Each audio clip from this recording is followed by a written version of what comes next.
अस्सलाम वालेकुम स्टूडेंट्स, मैं हूं आपका टीचर लमदार हुसैन और हम पढ़ रहे हैं टेलीकम्युनिकेशन।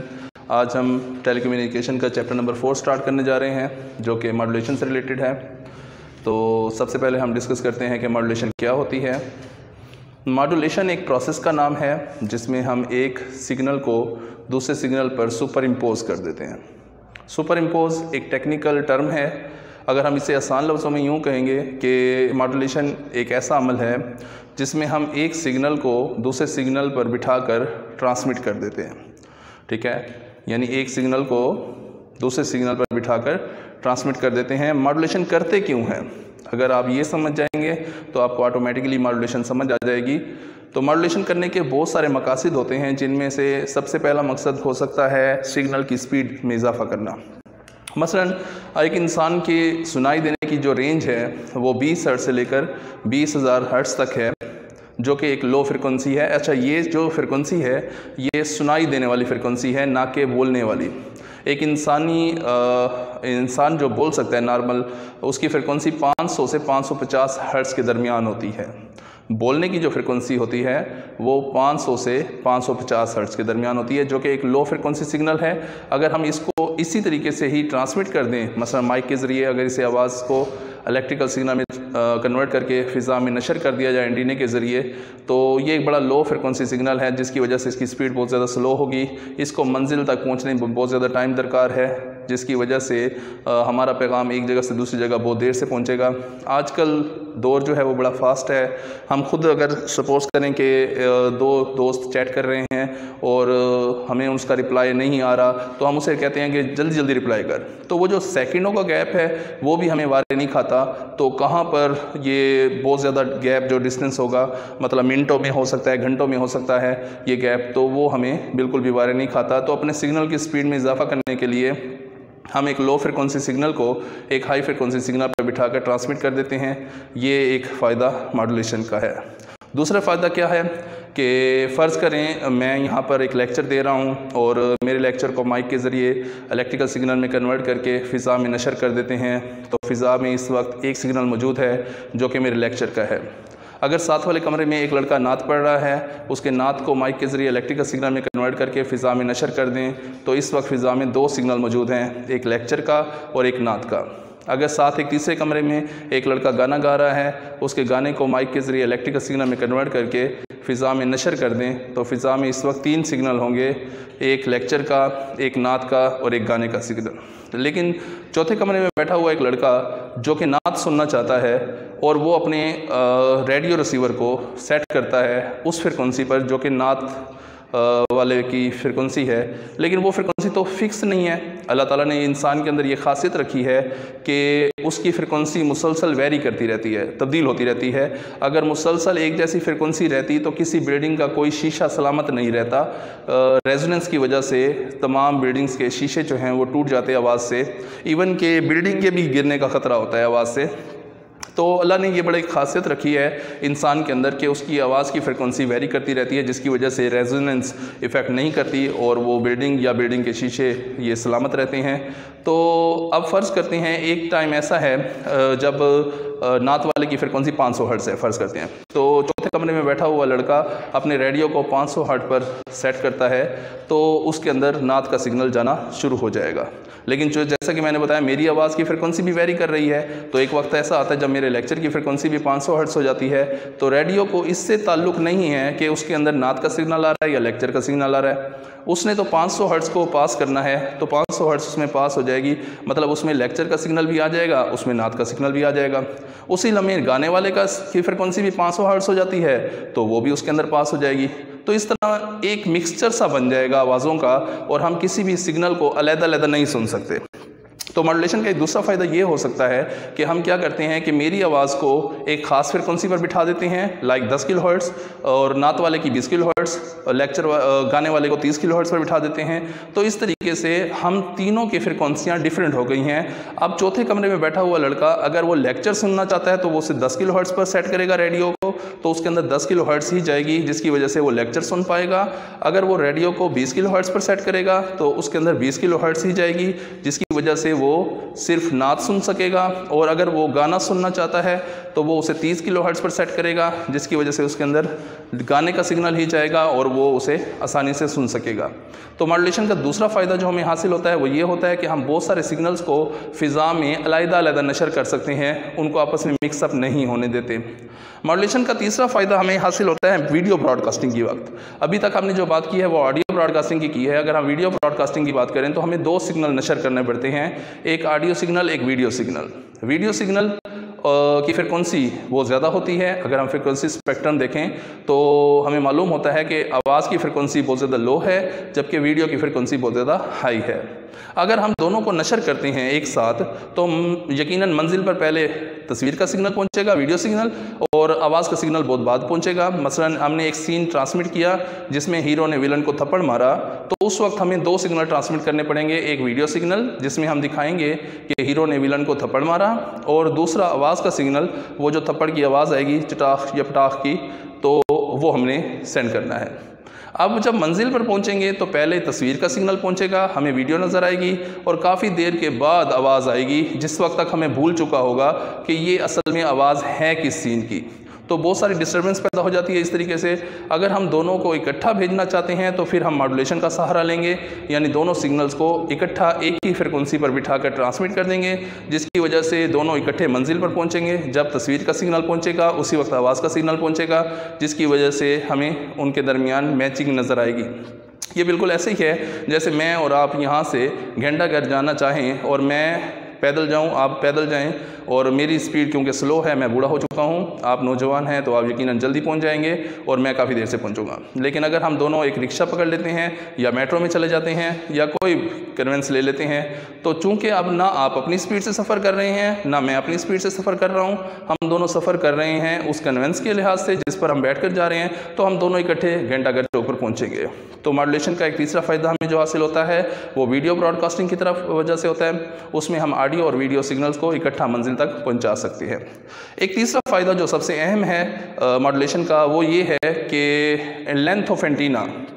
जब भी हम किसी सिग्नल को नशर करना चाहते हैं तो हमें एक ख़ास लेंथ का एंटीना बनाना पड़ता है, और वो हमें मालूम होता है, उसका जो फार्मूला है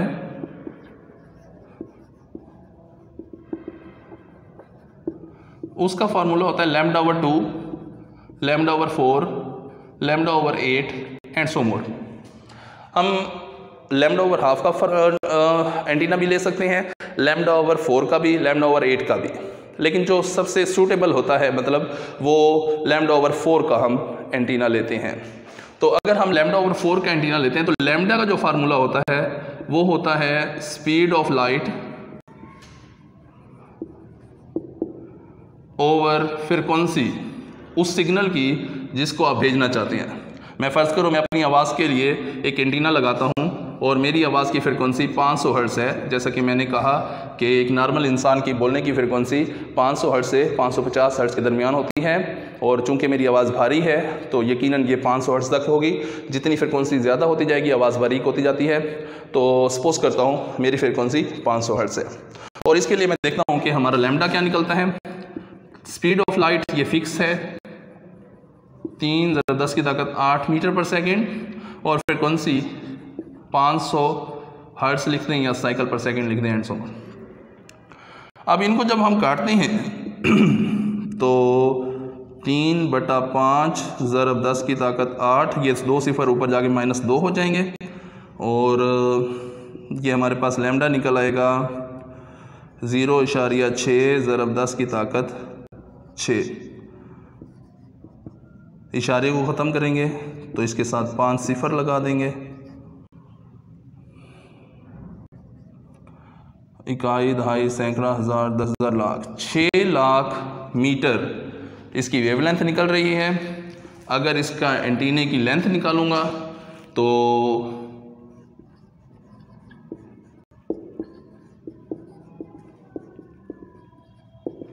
λ/2, लैम्डा की वैल्यू हमारे पास निकली है 6 लाख। मैंने वैसे λ/4 वाला ले लेते हैं, मैंने बताया था ये।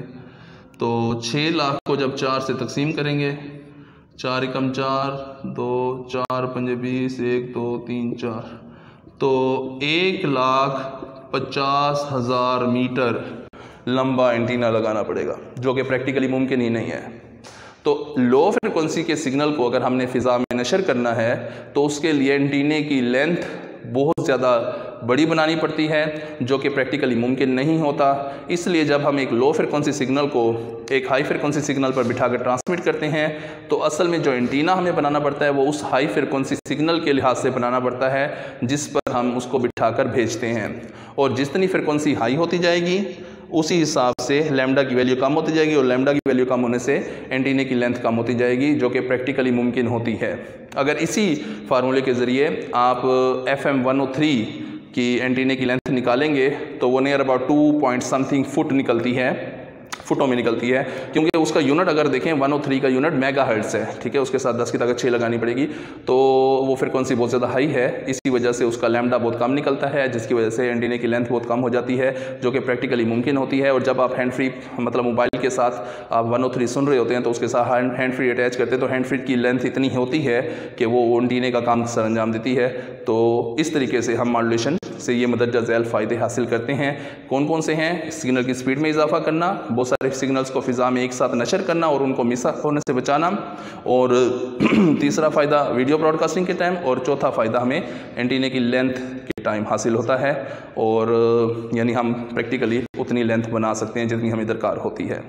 अब देखते हैं मॉड्यूलेशन की टाइप्स कौन कौन सी हैं। तो मॉड्यूलेशन को बेसिकली 2 कैटेगरीज में तकसीम करते हैं, analogue modulation and digital modulation. Analogue modulation की फिर मज़ीद इक़साम हैं, amplitude modulation and frequency modulation, जबकि डिजिटल मॉड्यूलेशन की आगे मज़ीद इक़साम है, pulse modulation, pulse code modulation, pulse width modulation, pulse amplitude modulation and so more. लेकिन आपके कोर्स में सिर्फ 3 मॉड्यूलेशन हैं इस वक्त, FM frequency modulation, AM amplitude modulation and PCM pulse code modulation.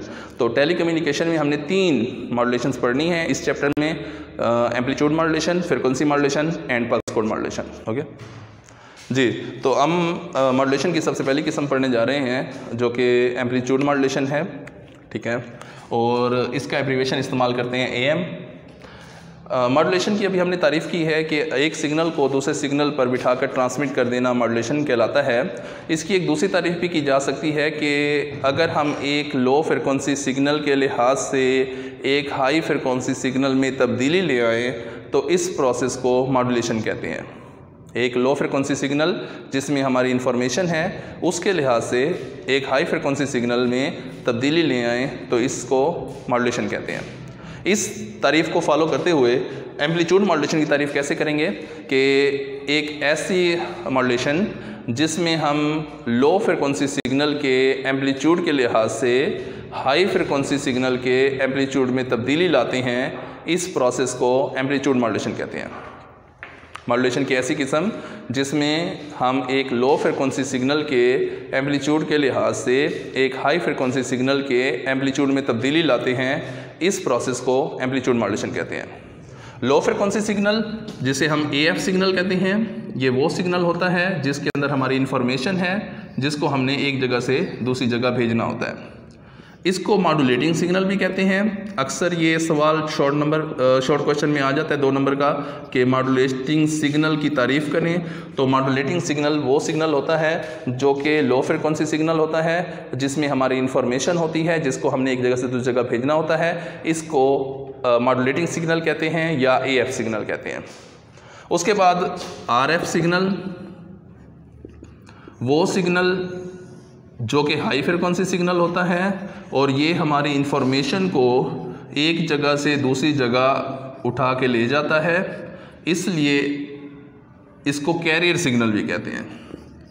अगर आपसे ये पूछा जाता है शॉर्ट क्वेश्चन में कि कैरियर सिग्नल की तारीफ़ करें तो आप कह सकते हैं कि वो हाई फ्रिक्वेंसी सिग्नल जो हमारी इंफॉर्मेशन को एक जगह से दूसरी जगह उठा के ले जाता है उसको कैरियर सिग्नल या RF सिग्नल कहते हैं।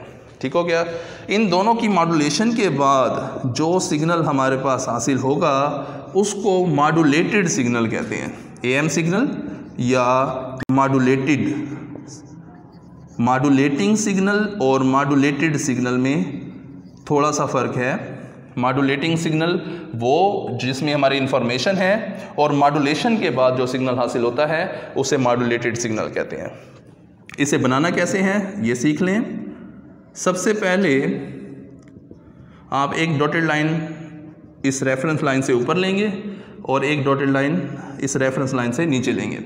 अब यही AF सिग्नल इस ऊपर वाली डॉटेड लाइन पर बना देंगे और यही सिग्नल नीचे वाली डॉटेड लाइन पर बना देंगे, और इनके दरमियान में हम RF को भर देंगे।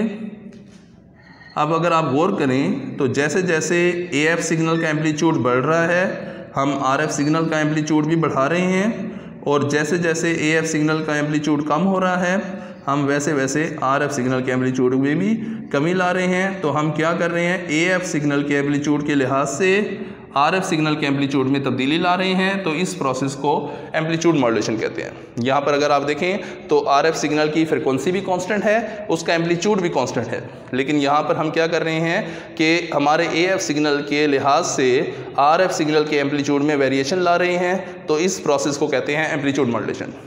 इस मॉड्यूलेशन के बाद जो सिग्नल हमारे पास हासिल होता है इसके अंदर दो साइड बैंड्स होते हैं। इसको कहते हैं USB upper side band and LSB lower side band. Basically ये सिग्नल हमारा ज़ीरो है, ठीक है। क्यों? क्योंकि जितना ये सिग्नल ऊपर की तरफ है उतना ही ये नीचे की तरफ है।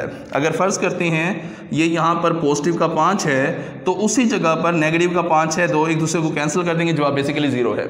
हमारी इन्फॉर्मेशन या इसके ऊपर वाले हिस्से में है और या इसके नीचे वाले हिस्से में है।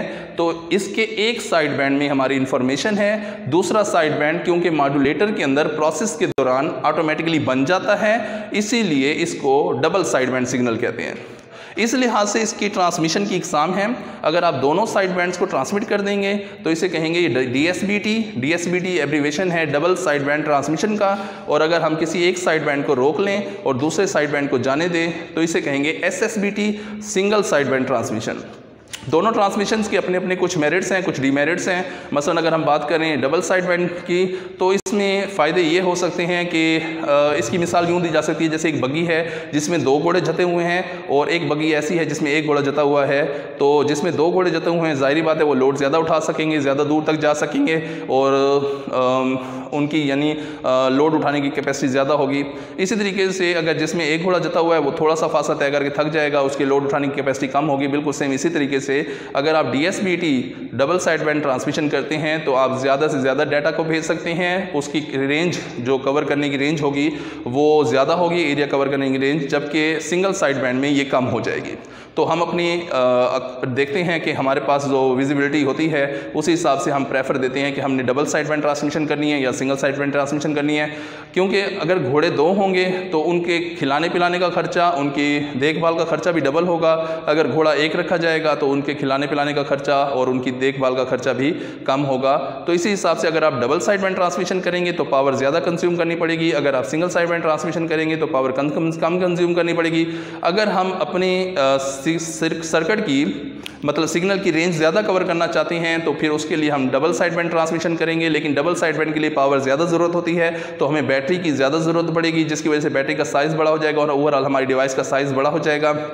जबकि अगर हम चाहते हैं कि हम बैटरी का साइज़ छोटा रखें और उसकी वजह से हमारी डिवाइस का साइज़ छोटा हो जाए तो फिर लाजमी तौर पर हमें सिंगल साइड बैंड ट्रांसमिशन करनी पड़ेगी। और जब हम सिंगल साइड बैंड ट्रांसमिशन को प्रेफरेंस देंगे तो फिर उसका एरिया कम हो जाएगा। फिर अगर हम उस एरिया से आगे जाना चाहते हैं तो फिर हमें उस जगह पर जहाँ पर वो सिग्नल मर रहा है उससे आगे फिर हमें रिपीटर लगाने पड़ेंगे जो उस सिग्नल को पिक करेंगे, उसे एम्पलीफाई करेंगे, एम्पलीफाई करने के बाद आगे भेज देंगे, जिसकी वजह से हम अपनी सिग्नल का एरिया बढ़ा सकते हैं। तो मतलब हमें वहाँ पर टावर लगाने पड़ सकते हैं या बूस्टर लगाने पड़ सकते हैं, जिसकी वजह से हम अपने सिग्नल की रेंज बढ़ा सकते हैं। ठीक हो गया। यहाँ तक बात थी मॉड्यूलेशन, AM मॉड्यूलेशन की। अब हम बात कर रहे हैं FM की, फ्रिक्वेंसी मॉड्यूलेशन की।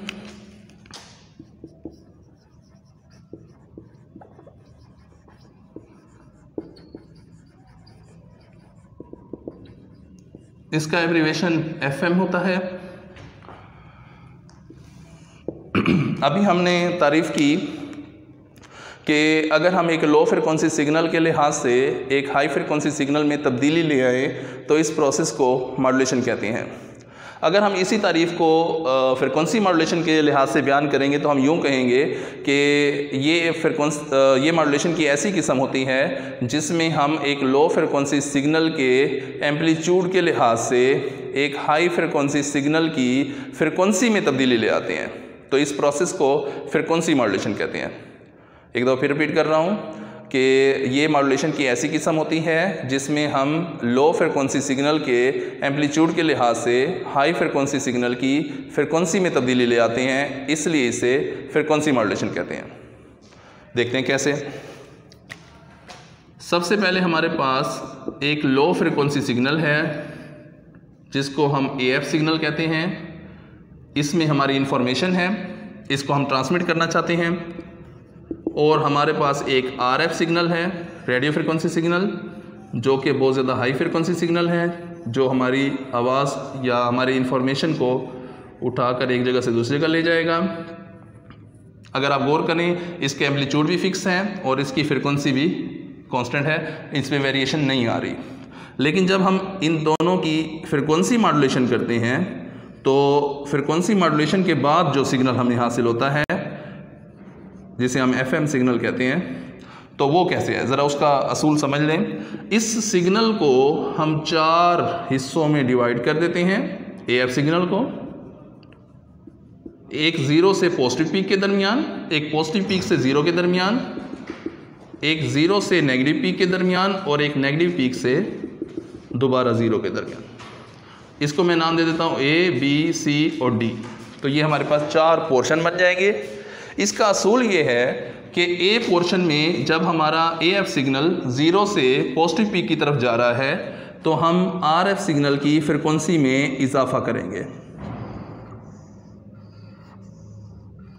फ्रिक्वेंसी में इजाफा होने से ये साइकिल करीब करीब आते जा रहे हैं, जिसकी वजह से साइकिल्स की तादाद बढ़ गई है।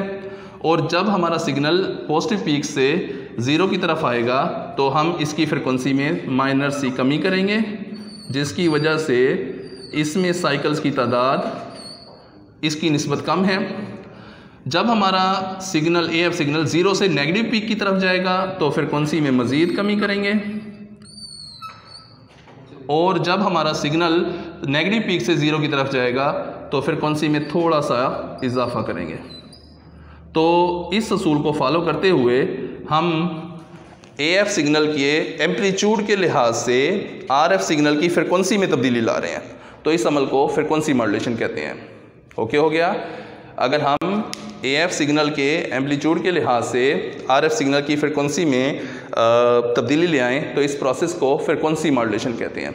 अगर इन दोनों को कंपैरेटिवली देखा जाए तो हम देखते हैं कि जो हमारे पास फ्रिक्वेंसी स्पेक्ट्रम है रेडियो फ्रिक्वेंसी के लिए, तो AM बैंड की जो फ्रिक्वेंसी है वो है 1045 किलोहर्ट्ज़, जबकि जो FM बैंड के लिए हम इस्तेमाल करते हैं 101 मेगाहर्ट्ज़, 103 मेगाहर्ट्ज़, 94.6 मेगाहर्ट्ज़, मतलब 100 मेगाहर्ट्ज़ से ऊपर है। और जब हम AM की फ्रिक्वेंसी को मेगाहर्ट्ज़ में कन्वर्ट करते हैं तो 1 पॉइंट समथिंग मेगाहर्ट्ज़ निकलती है। तो इनके दरमियान रेशो निकाला जाए तो FM की फ्रिक्वेंसी 100 गुना ज़्यादा है बनिस्बत AM के। तो ये बात याद रख लें, जितनी फ्रिक्वेंसी हाई होगी उतना डक्टिंग प्रोसेस ज़्यादा होगा। डक्टिंग प्रोसेस की वजह से सिग्नल कम एरिया कवर कर सकता है, लिहाजा FM की एरिया कवर करने की रेंज कम होती है, AM की एरिया कवर करने की रेंज ज़्यादा होती है। जिसकी वजह से अगर आपने अपने एरिया को प्रेफरेंस देना है, आप ज़्यादा से ज़्यादा डिस्टेंस कवर करना चाहते हैं, वहाँ पर आप प्रेफरेंस देंगे AM को। और अगर आप कम एरिया कवर करना चाहते हैं फिर आप प्रेफरेंस देंगे FM को।